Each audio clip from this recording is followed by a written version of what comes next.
It's PoCommunity again, and I'm here with Chef Mark from CrispCuisine. Nailed it. Nailed it, right? Tongue twister, but it's a great name.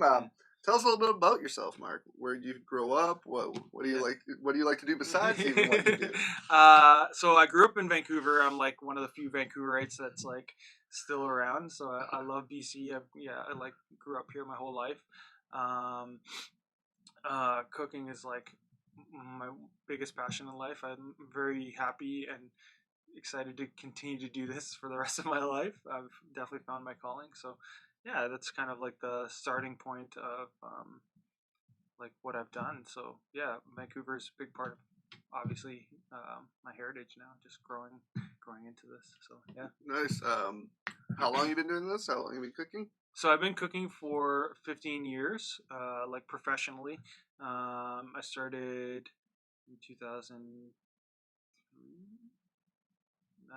2003 to I can't remember exactly, but I went to VCC and I did the 1 year culinary program, which is a great base for anybody who's not sure whether they want to like be a chef or not. Gives you like such a great background and like um, learning about everything. Like you get to learn butchery, so like taking down full cows, half a cow, whatever, and you just learn about mother sauces, like all the basic techniques that you need to learn before you really get into a kitchen. And then once you start to like, if you're happy with that, which is a difficult part because being a chef is not easy. You get to work, 12 plus hours every day.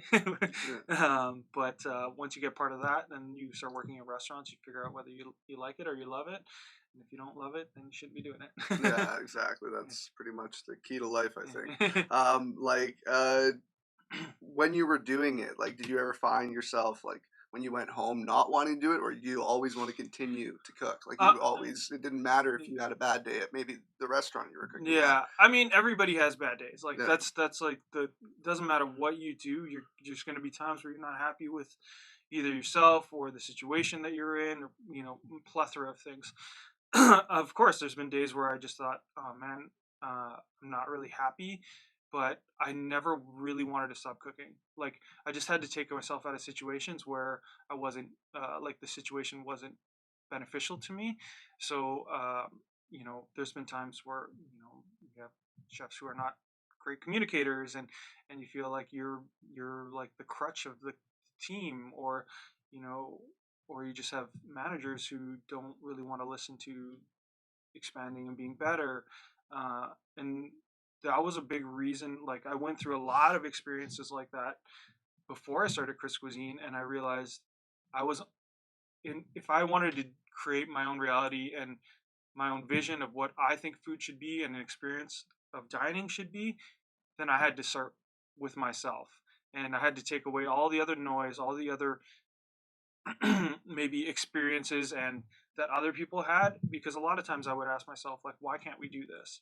And they may have reasons, but they might not be able to explain them. And I always looked for the reason not to do things or the reason to do things. And if I don't have an answer, I just do it and I'll figure it out. And if I fail, that's okay. I understand why we didn't do those things, right? So yeah, it's super important to fail. yeah. I think like where I could see like it's beautiful that you could do your own thing with it because like a lot of people don't look at like culinary arts as an art. It is Yeah, an art, and that's like where you can express yourself with what you're cooking. So having that like that menu given to you that you have to do, that's yeah, not something you're passionate about. It must be nice to be able to like express yourself through yeah. your food more than just reading ingredients. Yeah, Like, 100%. Like, I my menus are like developed to each client every single time. It's nice. like nothing is ever the same. We have like a, I've probably written like 500 menus since we started doing like the company in 3 years, which is like crazy, and just been like constantly evolving. And seasonality is very important. So sometimes like, oh, I really want to work with strawberries, or whatever else. Like it's time for samphire or whatever, and you can't use those ingredients. So you have to kind of think about, well, how do you take that same idea and use something else with it, right?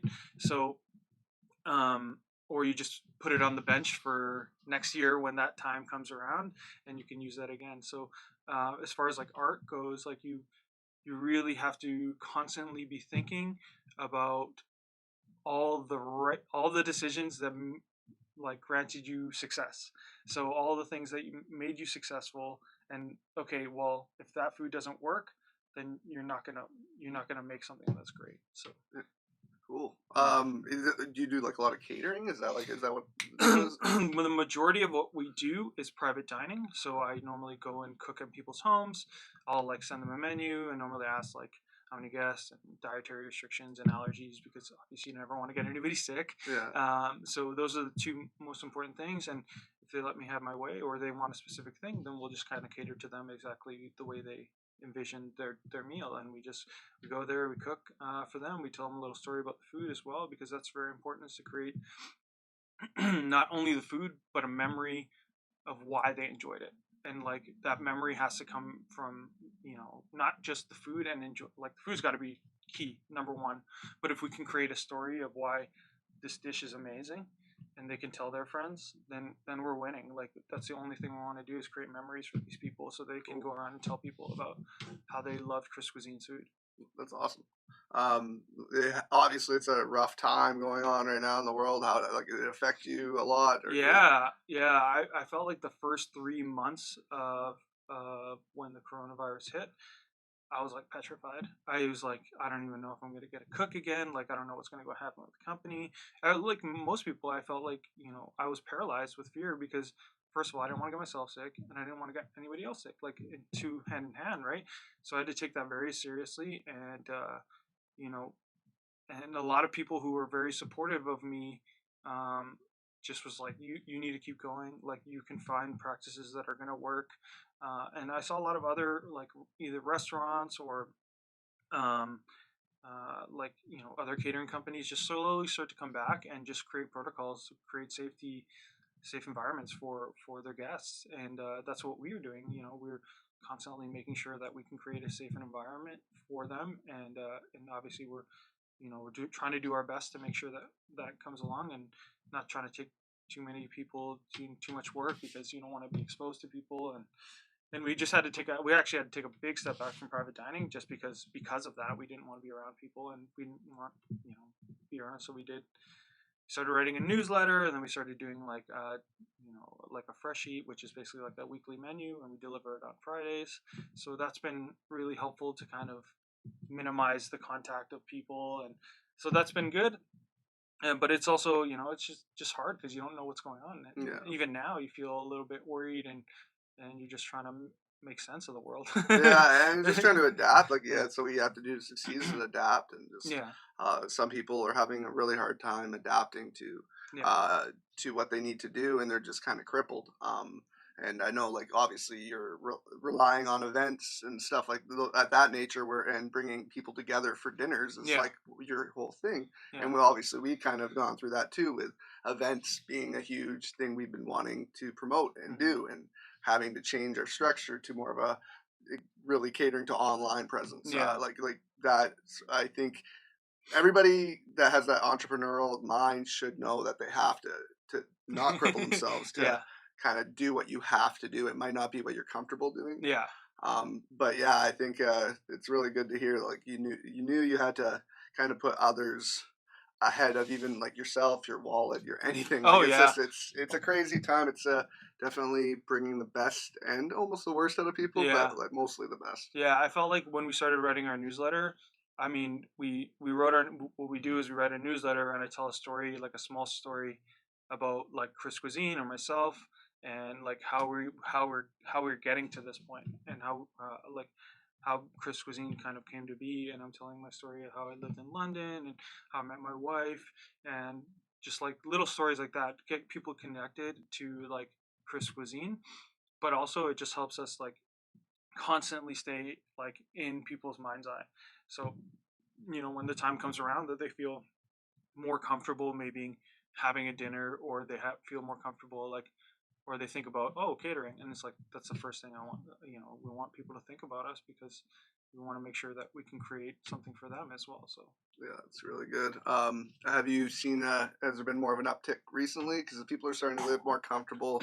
They're expanding their circles a little bit, not like to huge extents like we see down south, but like yeah. just expanding their friend group, not just family, to friends. Are you starting to get those Yeah, private dinners and stuff? yeah. Now we're starting to be a little bit more busy, and people are starting to book things. Month in advance. August is just chaotic, which is Yeah, great. But it's just people are starting to feel more comfortable.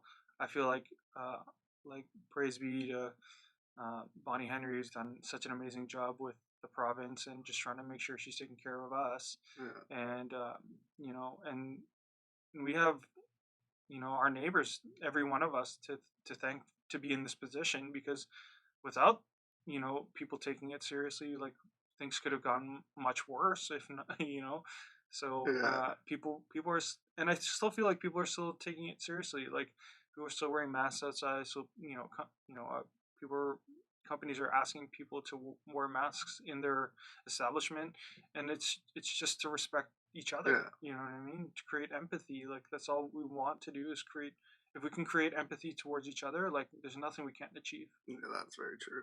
I think it's just it's showing who has common sense and who doesn't. And it's just showing, yeah, I think where we're doing it right here in BC is, I think it's, and where other people are doing it wrong is they kind of like swapped how they did things. We took it seriously really fast. Yeah.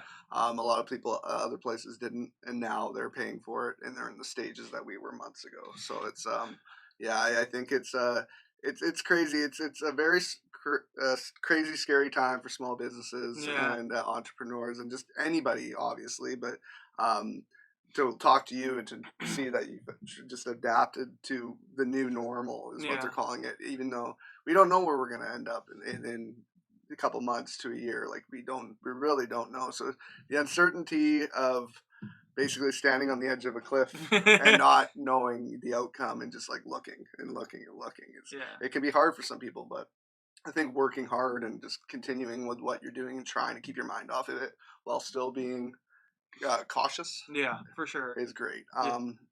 Let's see what else can I bring up here. Like favorite foods to cook personally, like for Yeah. yourself. Let's. I don't know. Like for me, like I definitely feel like the one thing I love about food is nostalgia. Yeah, Uh, like my mom cooking rice and beans. Like my family is from Costa Rica. We have Costa Rican heritage, and like rice and beans was like everyday staple, and I just love it. Like I could never get enough of like rice and beans every day, or gallo pinto, which is like a mixed rice and yeah, beans like dish.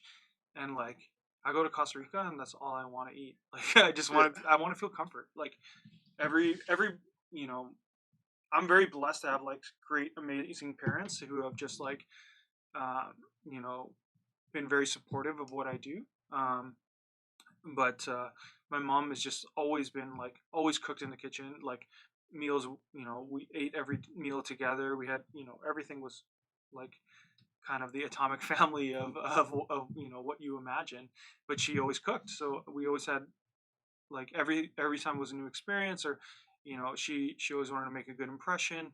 The only thing that I wish my mom would do, the one thing that I learned from her, was like whenever we had dinner guests over, is like I cook everything to the minute, and it's like the moment everybody sits down, I'm sitting down with them, like because I never want to lose the experience of having to enjoy the people that are coming to have dinner with me. So I think that's very important too. So time management is hard at those family dinners. Like yeah, my mom is always just constantly, oh, I forgot this thing yeah, out in the kitchen. Just yeah, yeah, so I can see that totally. I know, like I hear that a lot. Like just people that work within the food industry, like they could make the fanciest dishes you could possibly imagine, but it always goes back to that almost like basic mom posh dish yeah, at home that just brings them back. And the family and food goes so hand in hand. That's where it's hard in these times where it's very based on work and go, mm, like it's drop your kids off at daycare, yeah, come home at not a decent hour to do that nice dinner. yeah, So it's nice to have those memories and like create those, because yeah, family and food go hand in hand, and it would be nice if this society could go back to that, yeah, because 100%. it's Like pretty tough, right? That's one of the things that like, um, I mean, I don't know how my wife has dealt with me before I started the company, because like I would work crazy amount of hours, like 12 hours, 10 hours, 13, 14, just keep going till there was like no minute, no more hours in the day. But I'd go to the restaurant and work all day, come back home, just be a zombie on my days off because you worked way too many hours anyways, and then never be able to like have dinner with her and like sit down. And even if we went out to a restaurant, I didn't do anything, and I'd still be a zombie. And luckily, I've had the opportunity to create this company, and then like now we sit down, we have dinner every single day. Like, it doesn't matter whether it's myself cooking or her cooking, and it's the fact that I got to be a better husband is like so important to me, because it's like this person is giving their life to me as much as I'm giving my life to them. So I want to make sure that we can experience life together. It's so important for me, and that we get to have dinner together. It's like I never realized that that could be a possibility until I took myself out of a situation where it wasn't. Like that situation never would have been a reality if I had a restaurant or whatever else. It was like that was never going to be a reality. But now it is, and it's so important for me to continue that tradition. And hopefully, whenever we decide to have children, is that we can pass that on to our kids as well. Yeah, that's pretty important. I think it is tough for families nowadays to have that. I know it's almost like I don't know how old are you? I'm 35. I turned 35 this year. 35. Yeah, so like we're same rough. I'm a couple years younger, but like this, um, I think we're like the last generation that had that, and it's hard now. It's sad. It's sad to see that people aren't getting that time with their families. Yeah. I know, like luckily, I have retired parents that can watch my child during the day, so we see that we have dinner with them every once in a while, and it's. I think it's a forgotten thing in today's time. It's business first, family last, and I think it's got to switch back because people used to work just for their families. It wasn't just for their wallets. It was to provide. Yeah, and food is providing. Yeah, I mean, we live in a capitalist society, right? Yeah. Like it's very like one of the things that I always say is like I don't want to be rich, but I want to do rich people shit sometimes. That's it. Like I don't really care about being like having the big home to show off to people. Like none of that really matters to me. Like I live a very like I would say humble life, but I'm also very privileged to be in the position that I am, to have my own business, to have my own home, all these things. I'm very privileged, but also like never losing fact that I got to this point because of a reason. Like I got to this point because of my parents, and then providing for me and giving me an opportunity to succeed. And like that's to me super important, that I can maybe hopefully give that back to somebody else, right? And not only just hopefully for my own children, but right now the company's just me, and my wife does some admin work, but like I cook everything. If I have to hire people to do a larger party, then I will. But a lot of it is me, and I'm still starting to worry a little bit about expansion, right? Because I don't want to hire anybody just for the sake of hiring them. Like I don't care about the money. It's not that important to me. I want to make sure that our product's fucking good. That's important to me. I want to make sure that the food is always awesome. That the vision that I instill in the people that I work with have the same vision as me. I don't expect them to work as hard as me, or like, go to sleep with seeing CrispCuisine in their eyes. Like that's not a reality. Like nobody's gonna have that same connection to the company as I do. But like expansion still scares me for that reason. Like I don't want to ever get too big without losing the vision of why we're still here. Right? Yeah, So, it's a tough track to cross. Like it's just like you don't know what the right decision is. Sometimes you don't want to overload yourself, but you do want that growth, but you're kind of happy where you are at the same time. Yeah. Obviously, when you can control your own schedule, control your own you just control what you do with your day. That's a lost art. Yeah. And I do.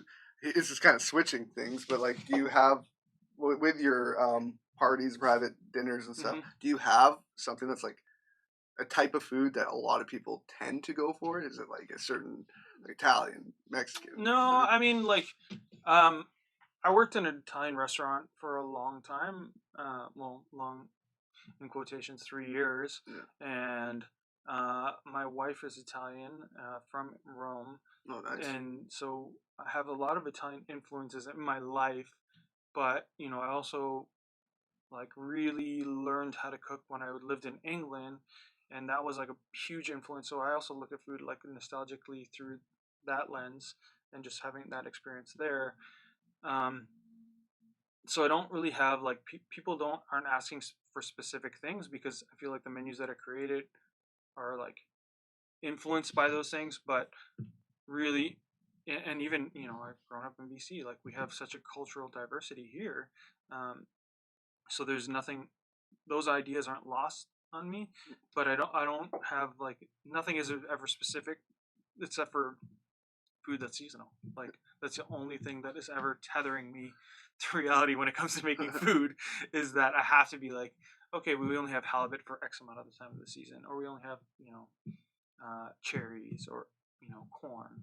Those type of things are the things that are keeping me in check. That I have to live by those rules as far as seasonality goes.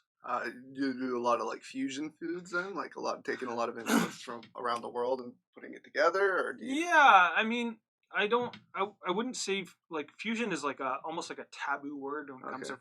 to Okay. food. It's not. It's not your fault for saying it. Like don't take any, like, it's not a negative thing in that sense. But like when people think, like when I think of fusion, it's like you're like like a Korean burrito. Like that's Yeah. what I'm thinking about, right? Like and and in my eyes, like the way I think about food is like, how did you get to this point? Like, so I'm just going to use a duck dish as an example. So um, we did a duck potato gratin, which is like a potato, which is like a scalloped potato, and then broccoli or broccolini, and the duck and a duck sauce. So in my mind, that is somewhat of a like fusion dish, but not entirely, because it's based in reality. So like the potato gratin is like a very French, right? Gratin is a French word. Yeah. uh, but for me, like I remember like broccoli and duck going together, because like from Chinese restaurants, and so you have uh, a French influence um, with the gratin, and you have the broccoli and the duck, and then if you added star anise to the sauce, you have now a dish that is like fusion. But when I described it to you, you probably would never think fusion, Yeah. right? Yeah. And that's the type of like uh, maybe trickery that is like kind of put it like maybe spellbinding for chefs, that they can do that type of thing and make sure that you never thought of the word fusion. Because for me, like thinking of the word fusion is melding two, like it's just like gentrification, Like a pizza sushi roll. Exactly, right? Like you did it only for the reason of doing it, Yeah. but you never thought about like why all of these things work together. Yeah. You just did it for the sake of doing it, and like that should never be like it should never be a reason why you do anything. Just because you wanted to is like so many things, bad things happen just because you wanted to. Like, Yeah. and I never want that to get lost. Like it's just like I don't like fusion food in the thought and the idea of it, because it's um because it for me it's like saying I just did it because I wanted to. It's like gimmicky. Yeah, exactly. It's gimmicky. It's not authentic. It's almost taking, if somebody's like questionable to a certain type of foods, and you take a food they might like and say, oh no, I'll throw it in with this. And, Yeah. oh, you got that pizza sushi roll, and the person's like, oh, I'll try that. Yeah. But in reality, it tastes just like a rolled up pizza. Exactly. Right? So it's just kind of, it's trickery. Yeah, yeah, it's 100%. Like I never like I don't like unauthentic things. Yeah. And when it comes to food, all food should be authentic, because if I can't tell you the story of why I made this dish and what my thought process was, I'm not authentic to that. That dish is no longer authentic to me. Yeah. So like that is so important to me. It's like to have that ideas of how we got to there, whether you could, like, maybe if you had the dish you could think, oh, like this reminds me of this, and this like that's what we're trying to do, is like create memories for you. And one dish that I'm really proud of that we did was like kushi oysters with tomato jelly, pickled jalapenos, and celery.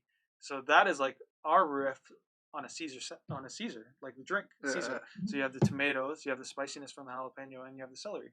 And then you have the oyster, which is like a substitute for the clam. So then you have like all these flavors. So when you eat the oyster, you're like, oh, this tastes like a Caesar. But if I'm that's not the way I describe it to you. I just tell you all these things are on there, and then you eat it, and you have this like chain reaction to the food. So a little like deja vu, kind of like feeling like how do I know this? Yeah, exactly. Yeah, that's really cool. Like deconstructed Caesar. That's cool. That's really cool. Has there been like an experience, not that you had, but like at one of your private sessions that you've done, that like a big moment happened at one of them where it just like it wasn't just the food that you did for the people that was like so what's the word, like rewarding, but they're like you saw the happiness, or you saw like this like a great experience on those people's faces. Like, is there something that like just you remember vividly? Yeah. I mean, a lot of it is like, I'll know whether before I arrive, with the amount of preparation that I've done and the amount of care that the client has taken, because there's a barrier to entry with what I do, right? Like, we have to design a menu that you would be happy with. That we have to, come to your house or your place of your event and cook at that event. There's a lot of little things that need to happen. Maybe rentals and all these little questions that I need to ask in order to make sure that your event is like spot on. And just like moving through that, I'll know whether these people are going to be appreciative of what they're doing, what I'm doing for them, but also like I know how good the event is going to be in their eyes before I even cook. Like, nice. So I know how much like they're excited about it. I know that some people, I feel like I cook for two different people: people who are excited for me to be there, and people who are excited to show me off. So, and I don't care. Like, to me, it doesn't matter. I'm very happy cooking for either or. But when we cook for the people who are excited for me to be there, then I know that we're going to have an awesome night, and that the food is going to come out amazing, and that these people are going to have a much bigger experience than the people that are just cooking because they're happy to show me off to their friends. Yeah, it's like, look what I can pay for. You know what I mean? Like, but I don't care. Like, to me, it doesn't matter. I'm very happy cooking for either or. But I also know like the people that are excited for me to be there are just like means so much more to them. Like, it's not about the money. It's just about the experience that they get to have, and the fact that like I get to tell them a story and they get to create that memory. It's just tenfold bigger. Cool.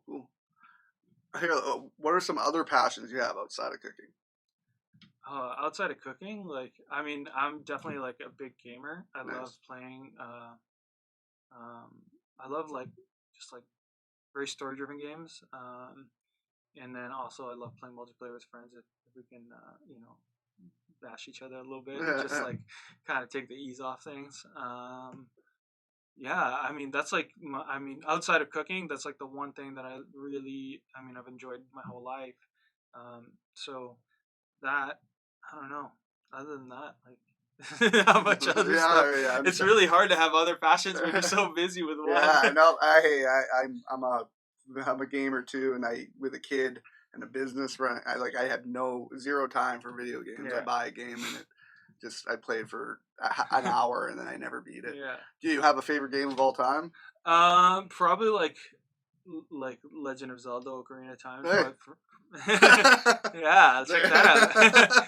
Just like best game of all time. Yeah, for me it's just like so nostalgic. It was probably like the pinnacle of it was like for me it was like the big gaming experience of like my being a little boy. I mean, I was probably like 12, I want to say, when it first came out. 98. Yeah. So and to have like all of the people that I knew were very excited about it, and all the and then getting to play it, and then having this experience that was so cool. Like, it was viral before I even viral was a thing, and like everybody was talking about it and everybody was excited about it, and that you could have this like really cool story, whether they're not amazing stories like retroactively looking at them, but it's there. To me, it was just super fun to play that and have like a really good time. I always say that Ocarina of Time is probably Yeah, by for me. far, it's the same for me. I don't know how many times I've beaten it. It was just revolutionary. That the N64, I think, was just if anybody was between the ages of like 6 and 15 Yeah, when that system came out, were probably like that's the golden years when it comes to like yeah, the Legend of Zelda's, the Mario's, yeah, the Golden Eye, the yeah, like yeah, that was just crazy. And I like you brought up multiplayer games, and it's just like um, I feel like today's multiplayer is not the same as what it used to be, where you yeah, could sit four people, four buddies in a room and play with each other instead of on headsets yeah. from across wherever you guys are at. Oh That's yeah, fun too, yeah, but I think it's just there's something that's almost like kind of like how what your passion for cooking is like, where it's yeah. just like bringing people together, Oh, 100%. having a great time, just late nights. Yeah, What a good dinner can do for a night. You have dinner at people sit down for a dinner at 6, and they're sitting there till midnight, 1, 2 a.m. Like, yeah, and they enjoying their food, enjoying their drinks, enjoying company, right? yeah. So yeah, I think what I gather from you is you just enjoy that company and A that hundred like percent. and that like yeah, fun together. Yeah. Yeah, and I think the world needs a little bit more of it. 100%. Yeah. I mean, I remember like one of the fondest memories playing N64, like playing WrestleMania Oh, 2000, dude, don't and even. it, I was a pro wrestler, so yeah. yeah. I mean, that's amazing. But I loved just like creating, like we'd create like backstories and just like that, and then like everybody had their own belt, and it Yeah, was just like it was such a like great time to be a kid, and just like enjoy each other's companies and just like talk trash to each other and yeah, just like yeah, and man. literally just like enjoy all of it, like Yeah, enjoy all of and of course, like you had the attitude era of yeah, WWE, and that was like obviously really nostalgic, yeah. right? Anybody that grew up in that era was a wrestling fan. If you Yeah. were a little boy, it Yeah, doesn't matter. 100%. Yeah, so and that was just like so much fun for me to like get around with four people and Yeah, play like this game, and just like have so much fun. Or your friend would have to bring their controller over because yeah, you only had two controllers, so yeah, like all these like little memories are like so important to like just keep creating, like, yeah, and that's all I want to do is like keep creating memories with people. And like, sure, there's gonna be things that I'm gonna forget, I'm yeah. not but like all these little impacts are so important to like, I think, really help me empathize with people, and then also just like help me experience life to the fullest. Yeah, yeah, and I think it's funny how much basic memories are the ones you're left with, like the basic fun times, like Yeah. just playing video games with your friends, like WrestleMania 2000, No Mercy. Those games are Yeah. just like it's funny. We had a video game party for Halloween a few years back where we had a huge before we had a kid, but it was like we had about it was like 40 people in our house, and we just set up video game systems throughout the entire house and had tournaments for all these prizes and stuff. Yeah.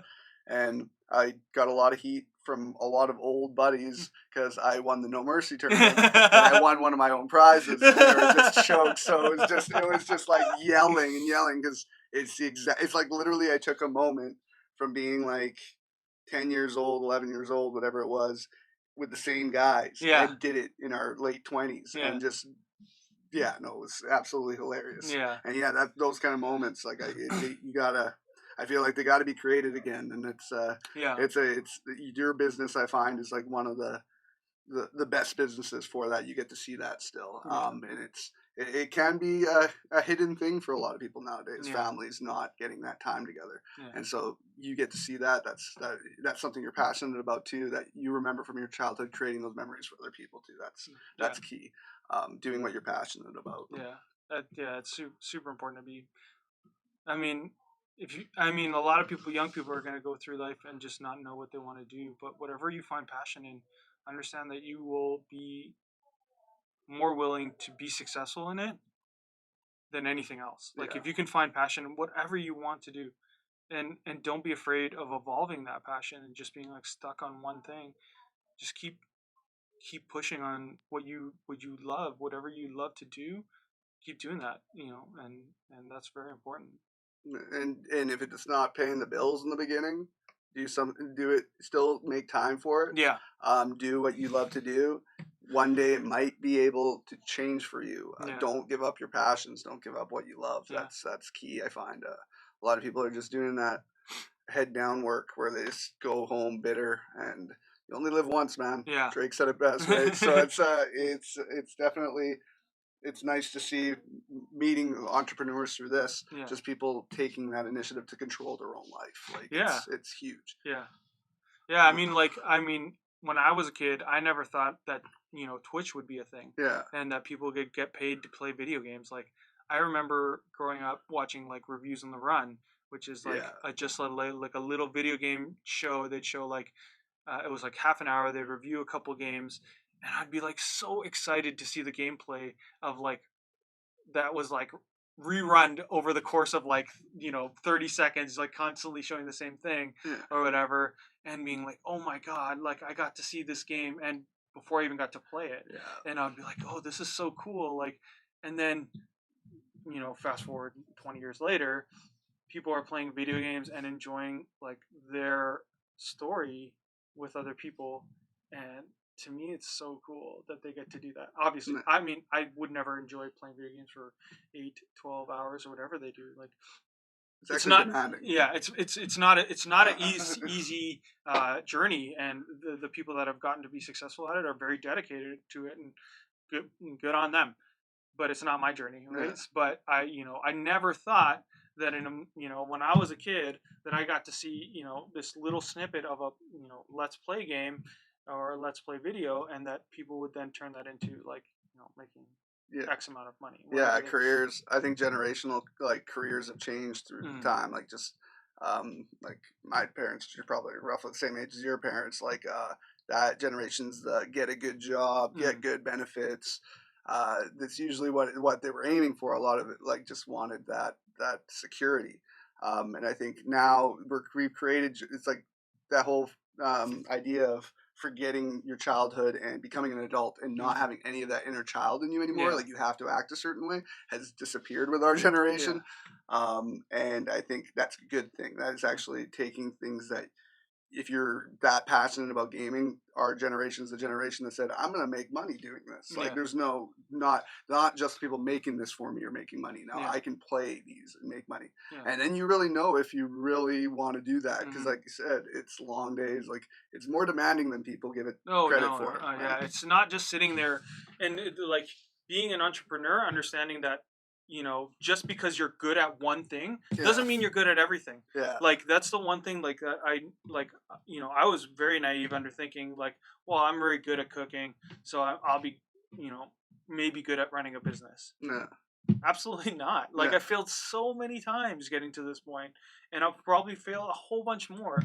But the reality is I took something that I'm very passionate about, which is cooking, and then I said, well, I don't know what I'm doing with the business, so let me figure that out, and I will work on all these stuff. And I thought I would just be like reading books and understanding this, but one of the biggest things that I learned was having experiences with other people who are already business owners, and they looked at me and they said, this guy's fucking real, he wants to succeed, and he's very passionate about what he does. Let me help him a little bit, let me tell him my story. You know what I mean? That's so important, is hearing other people's stories and understanding that not everybody succeeds in the same way. And that was like huge and eye-opening for me. It was like meeting other business owners and saying like, oh, okay, like you might be doing, like my branding team is amazing, Steady Studios, they do amazing work. And then they like hearing their story and how they got to their point made me go, oh, okay, like I can see how we can like have similar visions, even though we work in like opposite things. But they saw what I was passionate about, and I saw that they could see my vision, and that was like crazy that people could understand that I this is what I wanted. And so like having those experiences with other entrepreneurs and and other business owners, and seeing that like the path isn't a fucking straight line. You know what I mean? Like just opened my eyes. It was just like nobody knows what the fuck they're doing until they start doing it. Don't be scared to ask for help.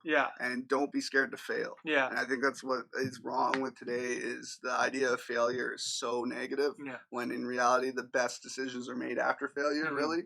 100%. So like the whole idea of taking like kids not getting that, like basically told if, well, like let's take sports day for example, and now like you were giving out first place, second place, third place back, and now it's all everybody gets participation, and it's not teaching them life skills where it's they know like this person might be better at me here, but I might be better than them here. Yeah. Now they're trying to create a like we're equal on everything, and it Yeah. just really it makes them scared to fail because they don't know what failure even is. Yeah.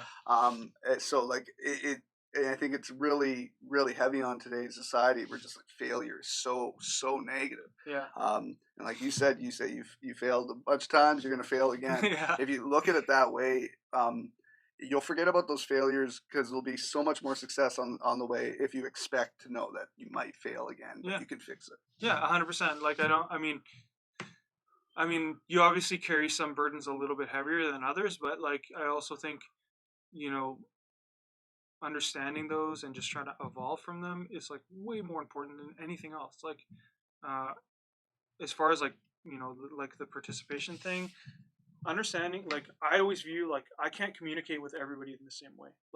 Yeah, Like everybody says you need to treat people equal, but when it comes to communication, it's so important to treat people the way they're communicating to you, yeah, because if you need to create communication with somebody, you need to help them understand. Some people are going to be very quick for you to say like you give them 3 words about X thing, and they're going to understand that this is what your vision is. But other people are going to take a little bit more to explain, and mostly because they just don't have the same experiences as you, and that's it, yeah, right? And but understanding that like that level of communication is just like nobody's communication is equal, and it's also like how much you're investing in it and how important it is to you. It's just so many variables when it comes to communication. It's one of those things that I'm always constantly learning about and just trying to evolve from. And the better we can communicate, the better we can help other people understand our ideas, and hopefully create some empathy when there is problems. mm, Because what happens is you know and I've seen this my whole life when it comes to chefs. It's just like some chefs are not nice people. They are not empathetic towards other chefs, and they're trying to tell you you need to do this way and this, and then they're just hammering it, and they don't understand why you're not succeeding in their eyes. mm-hmm. So, but the reason is because you've never communicated the point to the point that they understand it. Mm, So, and taking that and taking a step back and helping them understand, because there might be some underlying reasons why Jimmy didn't get the sauce right, yeah, and if we can help create that, then we're all going to be successful because we're trying to create, walk on the same journey together. And that's super important for me, is like communicating and understanding communication is not equal to everybody. And it's just like the participation thing. yeah, I totally get it, because we're trying to communicate that we're all equal, but really we're living in a society where it's not that we're not equals as human beings, but under our understanding is not equal, and yeah, and that's like something that's getting lost, is that there's 2 things that need to be taught. Yes, we're all equal as human beings. yeah, Yes, we're 100% equal, but as communicators, we need to understand that our communication isn't equal to every single person. mm, Like the way I talk to my wife isn't the way I'm going to talk to you, yeah, or the way I'm talking to a child isn't the way I'm going to talk to my father. Like all that shit is very important. It's something that we never talk about as people, and just making sure that we're communicating with other people on different levels, because we need to yeah. in order to be successful. Yeah, it's I use the example of for me, I can be quite introverted with people like I don't know, Mm-hmm. but as soon as I know you, I'm extroverted as you can be, and I think that's like it's how you communicate with certain people. Like Mm. you can come off a totally different way with certain people. It's yeah, it's that pretty much is 100% truth. But yeah, do you have a website that anybody can check you out Yeah, at? so we're CrispCuisine.ca, Okay, and then we're on Instagram, crisp_cuisine. We also got Facebook, Crisp Cuisine, all one word, on Facebook, and yeah, so cool. that's all of my pluggables, I guess. Yeah, I'll put all the images up on the Yeah, screen for everybody yeah. to see. Anything else you want to say? No, thanks for inviting me to come down here and just hang out and shoot shit with you. No And, problem, man. and Cool that you're a gamer. Maybe we'll play some Turtles after or something. Yeah, man, absolutely. I love the facility. It's like when I walked in here, I was like, "Yo, can I at least get like a day pass to just play video games?" Yeah, for sure, man. We'd love it. Like, too bad we don't have an oven built in here because it makes it a lot more risky having a bunch of members with an oven that might be left on. So, but we'd love to have you in here a lot. Yeah, man. Yeah, we I enjoyed this quite a lot this interview. I love talking. I mean, you look at me. I love food. I love video games. So yeah, it's really quite enjoyed it. So thanks, Thanks, man. man. Thank you.